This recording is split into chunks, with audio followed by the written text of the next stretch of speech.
Correct కాదు, నేను అనలేదని చెప్పారు అధ్యక్ష. రికార్డు చూడండి అధ్యక్ష. మొదటి ప్రశ్న సమాధానం నో అని ఉన్నారా లేదా, అనకపోతే నేను వచ్చి నాది రికార్డు నేను తప్పైంది, నా మాట తొలగించండి అధ్యక్ష, నాకే అభ్యంతరం లేదు అధ్యక్ష. ఆయన అన్ని మాట నేను ఉడికించాను కానీ నేను లేని మాట మాత్రం అనలేదు అధ్యక్ష. ఇంకా రెండో విషయానికి వస్తాయి అధ్యక్ష. వారు నేను ఆ నియోజకవర్గం 15 సంవత్సరాలు ప్రాతినిధ్యం వహించాను అధ్యక్ష. మొన్నటి వరకు కూడా మా 24 ఎలక్షన్లో దాంట్లో ఓడిపోయిన వరకు కూడా 15 సంవత్సరాలు నేను కంటిన్యూస్ శాసనసభ్యుడిగా ఉన్నాను అధ్యక్ష. 15 సంవత్సరాల్లో రాని డయేరియా ఎప్పుడు ఏ ఒక్కరు కూడా చనిపోయిన నేపథ్యంలో ఈ 4 సంవత్సరాలు, ఈ 4 నెలల కాలంలోనే ఎందుకు చనిపోవచ్చు అధ్యక్ష? 5 సంవత్సరాల్లో మరి 4 నెలలు వేసాను, 4 నెలల కింద చనిపోవచ్చు కదా అధ్యక్ష. అక్కడ కానీ పరివేక్ష లోపం వస్తే నేను క్లియర్ కట్గా చెప్పాను అధ్యక్ష.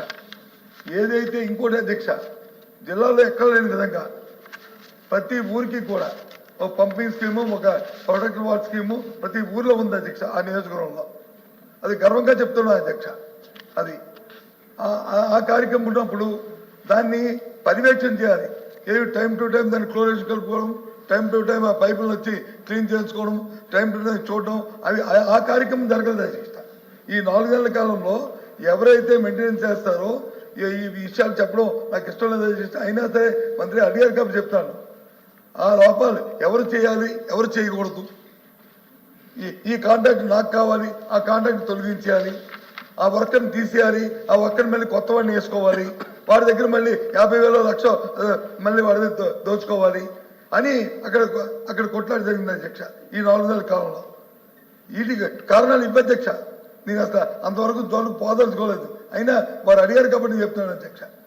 పర్యవేక్షణ లోపం వల్ల జరిగిన అధ్యక్ష అంతే అధ్యక్ష. దాన్ని సర్దిద్దుకొని ప్రజలకు మంచి చేయడానికి ఆలోచించేయండి అధ్యక్ష. నీ మీద మీరు, మా మీద మీరు విమర్శలు చేసుకుంటే దాని వచ్చే ప్రయోజనం లేదు అధ్యక్ష, ప్రయోజనం లేదు అధ్యక్ష.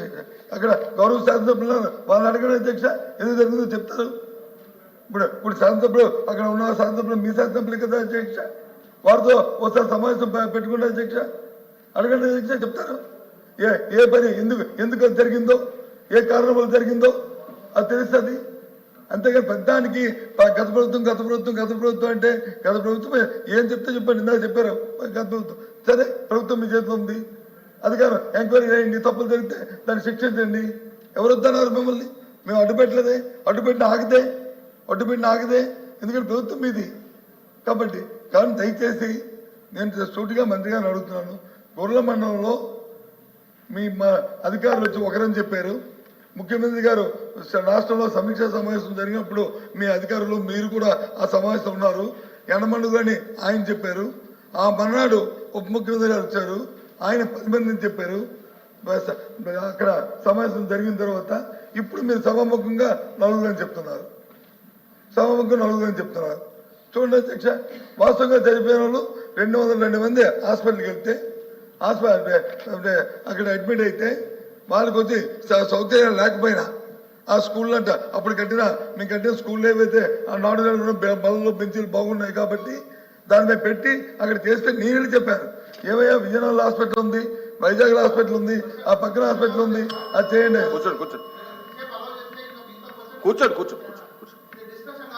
కూర్చోండి మీరు డిస్కషన్ పెడితే నాకు అభ్యంతరలే. ఇది నా కాన్ఫిడెన్స్ అని చెప్పి మాట్లాడుతున్నాను. దయచేసి గౌరవ సభ్యులు కూడా తెలుసుకోవాలి. ఇది నియోజకవర్గంలో జరిగిన 13 మంది చనిపోయిన తాలూకా సమస్య. ఇదేమైనా మా సొంత అనుకోలేకపోతే ఎవరి మీద విమర్శించడానికో మాట్లాడుతున్న సమస్య కాదు. ఇది ఆ సమస్య కాదు. ఇది దయచేసి కాబట్టి మంత్రి గారిని నేను కోరుతుంది. మొదటిగా నేను చెప్పింది వచ్చి దాని గురించి మాట్లాడాను. ఆ తర్వాత వచ్చి అక్కడ ఇప్పుడు కూడా చెప్తున్నాను, ఇంకా పర్యవేక్షణ లోపం ఉంది, మెయింటెనెన్స్ లోపం ఉంది. అది మీ సబ్జెక్ట్ కాదు, అది పంచాయతీరాజ్ సంబంధించిన సబ్జెక్టు. దయచేసి అధికారులు కలెక్టర్కి ఆదేశాలు ఇవ్వండి. విశిక్షణ లేకుండా ఎక్కడా కూడా మెయింటెనెన్స్ కి ఇబ్బంది లేకుండా కార్యక్రమం జరగాలని ఆదేశించండి. ఆ విషయాలు రావు, అది నేను కోరుతుంది. అంతేగాని ఎవరి మీద బురద చల్లాలనో చేయాలనో చెప్పిన విషయం కాదని మీ ద్వారా చెప్తున్నాను అధ్యక్ష. దయచేసి ఎక్స్గ్రేషన్స్ ఇవ్వడానికి మాత్రం ప్రయత్నం చేయండి. ఆ పేదవాళ్ళని ఆదుకోండి అధ్యక్ష. అసలు మెడికల్ జిల్లాలో పండింది వాళ్ళకి చాలా మంది పిల్లలు అందించే పిల్లలు కుటుంబ పెద్దలు చనిపోయారు. ఆ కుటుంబాల పోషణ కోసం ఆలోచించమని చెప్పి ఒకసారి మీరు ఆలోచించమని చెప్పి మీ ద్వారా కోరుతున్నాను అధ్యక్ష. అచ్చున్నాడు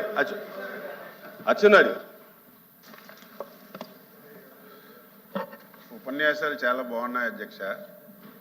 ఆ నియోజకవర్గానికి పెద్దలు బొత్స సత్యబాబు గారు ప్రాతినిధ్యం వహించారు. మేము అధికారంలోకి వచ్చిన తర్వాత 2-3 మాసాలు ఇది జరిగింది అధ్యక్ష. మేము కూడా 15-20 సంవత్సరాలు లేనటువంటి వ్యాధులు కలరా కానీ డయేరియా కానీ మనం వింటున్నామంటే బాధ కలుగుతుంది. దీనికి కారణం ఏంటి అధ్యక్ష? పారిశుద్ధ్యం పరిశుభ్రత ఉండాలి, గ్రామ పంచాయతీలు యాక్టివ్గా ఉండాలి, మున్సిపాలిటీలు యాక్టివ్గా ఉండాలి, కార్పొరేషన్లు యాక్టివ్గా ఉండాలి. ఈ 3 యాక్టివ్గా లేకపోతే ఎవరు ఎన్ని చేసినా సరే దీన్ని అరికట్టలేమనేది అందరికీ తెలిసిన విషయం. 5 సంవత్సరాల అధ్యక్ష పంచాయతీలో ఒక పైసా ఖర్చు పెట్టారా? ఒక డ్రైన్ క్లీన్ చేశారా? ఒక ట్యాంక్ ఉంటే ట్యాంకులో ఒక పిడికిడు ఉపన్యాసాలు ఇవ్వడం కాదు. ఎవరు నేనే ఇస్తాను ఉపన్యాసం నేనే ఇస్తాను. మైక్ దొరికితే నేను ఉపన్యాసం ఇస్తాను. 5 years ఒక్క వాటర్ ట్యాంక్ లో అధ్యక్ష, ఒక్క వాటర్ ట్యాంక్ లో ఒక పిడికిడు బ్లీచింగ్ వేసిన సందర్భాలు లేవు. పేదవాడికి ఒక్క టాయిలెట్ కట్టిన సందర్భాలు లేవు. జరగదు అధ్యక్ష, ఇది జరగాలని జరగకూడదు. మేము వచ్చిన తర్వాత మళ్ళీ పంచాయతీలను బలోపేతం చేస్తున్నాం, మున్సిపాలిటీలను బలోపేతం చేస్తున్నాం. 5 సంవత్సరాలు ఒక పంచాయతీకి ఒక పైసా ఇవ్వకపోతే కేంద్ర ప్రభుత్వం ఇచ్చిన డబ్బులు కూడా వీళ్ళు డైవర్ట్ చేసుకుంటే 4,000 కోట్లు ఈ 6 మాసాల్లో తెచ్చి పంచాయతీలు బలోపేతం చేసి కార్యక్రమం చేస్తుంది. సలహాలు ఇవ్వండి, తప్పే లేదు. ఇదంతా మీరు వచ్చిన 5 మాసాలకే జరిగిపోయింది. మీరే మొత్తం చేశారు. ఇది పంచాయతీరాజ్ డిపార్ట్మెంట్. మీరు చెప్పండి, కలెక్టివ్ డిపార్ట్మెంట్ అధ్యక్ష. హెల్త్ మినిస్టర్ లేదు, ఏమి డిప్యూటీ చీఫ్ మినిస్టర్ కాదా? మా హోమ్ మినిస్టర్ కాదా? మీరేమి రివ్యూ చేయలేదా? మీరు పెద్దలుగా ఉండి ఆ నియోజకవర్గానికి ఇన్ని సంవత్సరాలు ప్రాతినిధ్యం వహించి ఇది జరిగినప్పుడు నా వల్ల కూడా జరిగిందని ఒప్పుకోవాలి. ఎందుకు ఒప్పుకోవాలి? కానీ ఏదో మాట ఉంది కదా, ఏం 5 మాసాలకు జరిగిపోతాయి. నన్ను అధ్యక్ష ఒకటే చెప్తున్నాం, ప్రభుత్వం అందులో మా ముఖ్యమంత్రి గారు చాలా ఫీల్ అయ్యారు. ఎప్పుడూ ఇటువంటి ఇష్యూలు జరగలేదు, వచ్చిన 4-5 మాసాల్లో జరిగాయి. ఇక్కడ నుంచే జరగకూడదని ఎక్కడెక్కడ లోపాలు ఉన్నాయో మొత్తం మంచినీటి వ్యవస్థనంతటినీ ఎక్కడెక్కడి నుంచి వాటర్ వస్తుంది. ముందు ఒక పారిశుద్ధ్యం మీద ఒక డ్రైవ్ ఇచ్చాం అధ్యక్ష. 4 రోజుల్లో మొత్తం కాలువలన్నీ క్లియర్ చేయమని చెప్పాం. ఏవైతే ట్యాంకులు ఉన్నాయో క్లియర్ చేయమని చెప్పాం. ఇవన్నీ చేస్తుంటే ఈరోజు ఎక్స్గ్రేషియా అడుగుతున్నారు అధ్యక్ష. ఏ స్వతంత్రం వచ్చిన తర్వాత ఇప్పుడే ప్రభుత్వం ఏర్పడిందా? గతంలో ప్రభుత్వాలు లేవా? దేనికి ఎక్స్గ్రేషియా ఇస్తున్నారు మీకు తెలీదా? ఎక్కడైనా డయేరియాతో చనిపోతే గత ప్రభుత్వాలు మీరు 5 సంవత్సరాలు ఎవరికైనా ఒక పైసా ఇచ్చారా? ఆ ప్రావిజన్ ఉందా? ఆ ప్రావిజన్ ఉంటే ఇవ్వడానికి ప్రయత్నం చేస్తున్నాం. దాన్ని ఎక్స్గ్రేషియా ఇవ్వండి, 8 మంది ఇవ్వండి, 30 మంది చనిపోయారు చెప్తారు అధ్యక్ష. పేపర్లో వస్తే ఒక్కొక్క పేపర్ ఒక్కొక్కలాగా రాస్తారు. మీ పేపర్ 100 మంది అని రాసింది, ఇంకొక పేపర్ ఇంకొకలాగా రాసింది. ఇవన్నీ చూసిన తర్వాత అధ్యక్ష అక్కడైతే డయేరియా రావడం వాస్తవం, మరణాలు జరగడం వాస్తవం. అది రాకుండా అడ్డు పెట్టాలి. భవిష్యత్తులో స్వచ్ఛమైన మంచినీరు ఇవ్వాలి. దానికి కూడా మీరు ప్రజాప్రతినిధిగా బాధ్యత వహించాలి. ప్రజల్ని ఎడ్యుకేట్ చేయాలి, వ్యక్తిగత మరుగుదొడ్లు కట్టాలి. ఇవన్నీ చేస్తే తప్ప దీన్ని అరికట్టలేం. దయవుంచి మళ్ళీ ప్రసంగాలు చేయడం కాకుండా కలెక్టివ్ గవర్నమెంట్ తప్పనిసరిగా పంచాయతీరాజ్ వ్యవస్థను మళ్ళీ మా డిప్యూటీ చీఫ్ మినిస్టర్ గారు దాన్ని యాక్టివ్ చేస్తున్నారు.